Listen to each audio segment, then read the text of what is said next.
I've said this before many, many times, and I mean it every time I say it. The United States of America is in big trouble. We are being judged by God, and we're being judged by God for a whole series of reasons.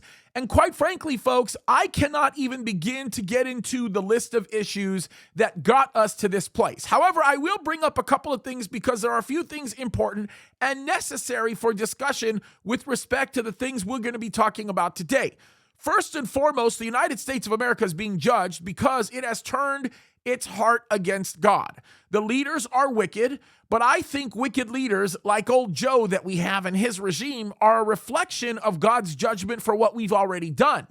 I believe that the loss of appetite of Christians in this country to stand up for righteousness and do the correct thing is what has brought this judgment on. It is our treatment of Israel and a whole other host of other things that has caused everything to culminate what it has become at this very moment.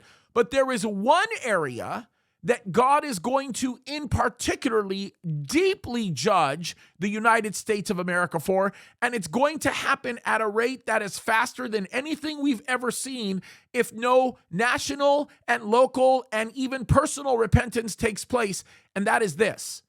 God hates one thing more than he hates anything else. Oh, he hates abortion.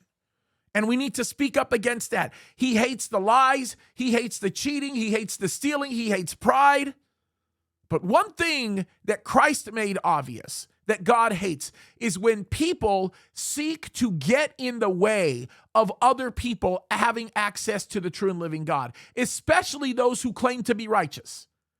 And I don't know if you're looking around, but when you see the spiritual leaders in our country right now doing many of the things that they're doing, they are blocking access of the people of God to Christ because of the things that they say, they do, and they believe, and they continue to block access between the people of God and God because of another issue. And this issue is really, really important to understand. It's critically important to understand, and that is the fact that our government is now beginning to take away the right of people to worship God.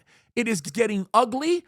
It will not stop being ugly, and I want to warn you guys of how serious of an issue this is becoming. We need to open up our eyes to see what's going on, and today we're going to learn about this. We're going to go through a passage in Matthew where Jesus turns the tables in the temple, and we learn a lot about how God feels when people get in the way of the ability of man to worship him. This is a very, very important study. You don't want to miss it. We're going to get into it. It's going to be very good. We'll have this linked if you're watching this on YouTube, and I can tell you this right now. We can learn a lot from what Jesus did in that temple on that day. A lot of cool things we can learn here, folks. Time to keep our eyes open. We know that Christ is coming for his church soon. We've got to wake up to understand what's really happening.